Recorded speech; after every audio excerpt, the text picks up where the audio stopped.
Bismillahirrahmanirrahim. Assalamualaikum warahmatullahi wabarakatuh. Sahabat yang beriman, sebagai manusia kita membutuhkan asupan energi yang dapat menyeimbangkan kondisi tubuh. Kita tidak bisa hidup jika tidak makan dan minum. Sebab kita adalah makhluk hidup, tentunya akan hidup jika diberi nutrisi. Tetapi kita tidak usah khawatir, karena kini sumber makanan sangat berlimpah. Berbagai macam jenisnya pun ada hanya untuk kita. Tibalah di akhir zaman, sang lelaki bermata satu akan tiba di dunia ini. Dialah Dajjal, orang yang akan menggoncangkan keimanan seseorang. Maka jika tidak ada iman yang kuat dan kokoh, cukup sulit bagi kita untuk terhindar dari rayuan Dajjal. Sebab ia memiliki cara yang ampuh untuk membuat manusia melihat bahwa apa yang benar itu menjadi salah dan yang salah menjadi benar. Bukan hanya itu, kedatangan Dajjal dapat membuat umat Islam kelaparan. Pasalnya, salah satu tanda kedatangan Dajjal ialah akan tibanya musim paceklik selama 3 tahun.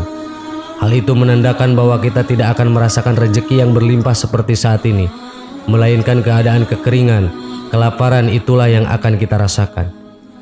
Sesungguhnya 3 tahun sebelum kemunculan Dajjal, di tahun pertama, langit menahan sepertiga air hujannya, bumi menahan sepertiga hasil tumbuhannya.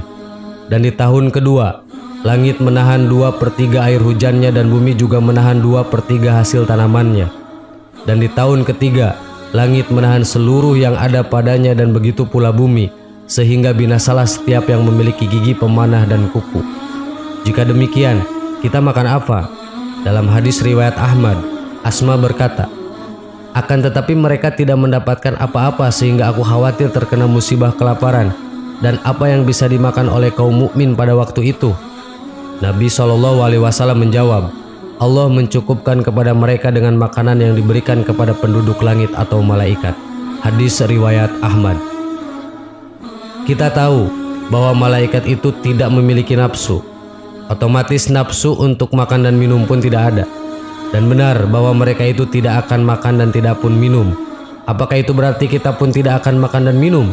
Lantas apa yang kita makan?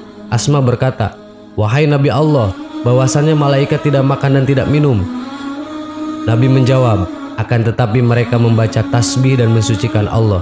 Dan itulah makanan dan minuman kaum beriman saat itu, tasbih dan takdis."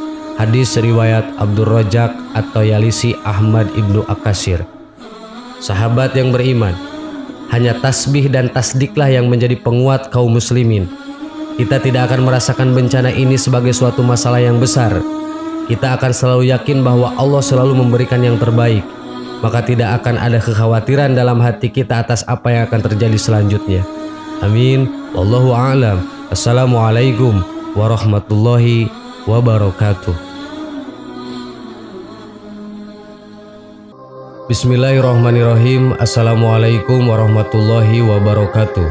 Sahabat yang beriman, ketika Rasulullah SAW harus hijrah ke Madinah, beliau mengajak Sayyidina Abu Bakar, orang yang sangat dekat dengan beliau, untuk menjadi pendamping dalam perjalanan menuju ke Madinah. Sayyidina Abu Bakar dengan penuh adab yang bersungguh, kata kuncinya dengan penuh adab yang bersungguh diajak ke Madinah. Harusnya dari kediaman beliau berjalannya adalah ke utara, karena Madinah secara geografis terletak di utara dari Mekah, tetapi Rasulullah berjalan menuju ke tenggara. Sayyidina Abu Bakar tidak bertanya, beliau ikut saja apa yang dibuat oleh Rasulullah SAW, karena di hati beliau ada cinta dan percaya dan sesuatu yang tidak lagi perlu ditawar-tawar. Rasulullah Al-Amin tidak pernah keluar dari lidah beliau sesuatu yang tidak patut tidak dipercaya. Pribadinya penuh pancaran kecintaan, mencintai dan sangat pantas dicintai. Nabi Muhammad SAW berjalan, Sayyidina Abu Bakar mengikuti.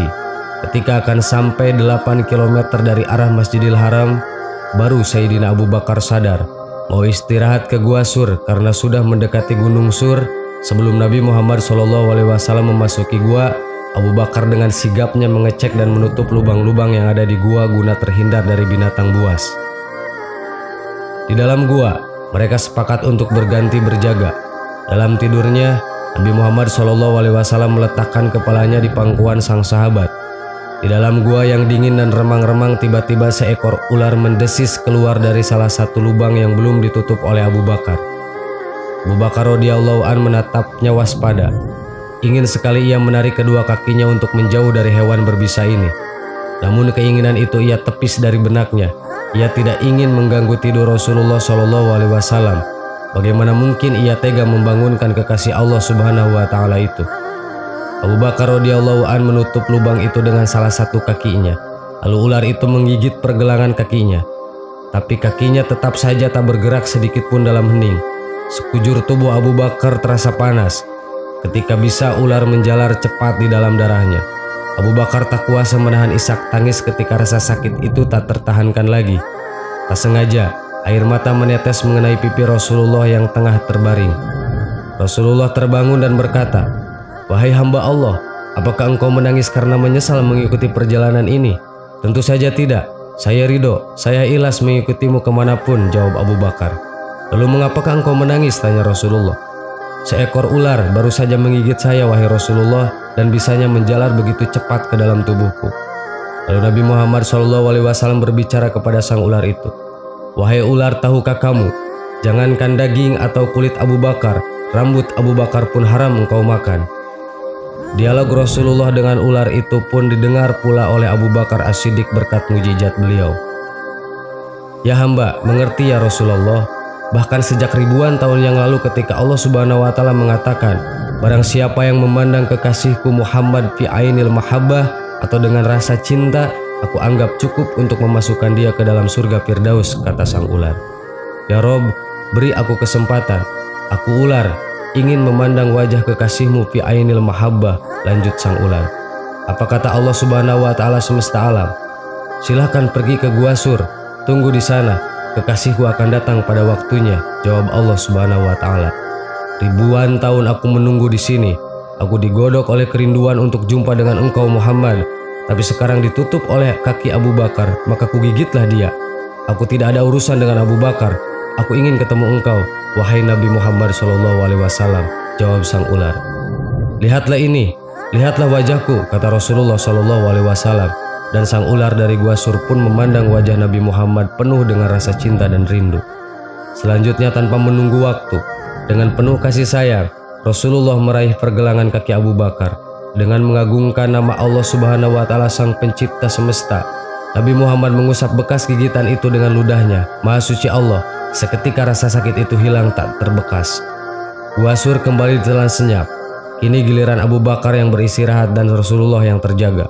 Dan Abu Bakar menolak dengan keras ketika Rasulullah menawarkan pangkuannya untuk beristirahat.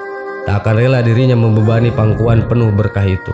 Sahabat yang beriman, itulah kisah kemuliaan Rasulullah Muhammad SAW. Semoga menjadi tambahan ilmu dan tambahan mahabbah kita kepada Rasulullah SAW. Amin. Wallahu a'lam. Assalamualaikum warahmatullahi wabarakatuh.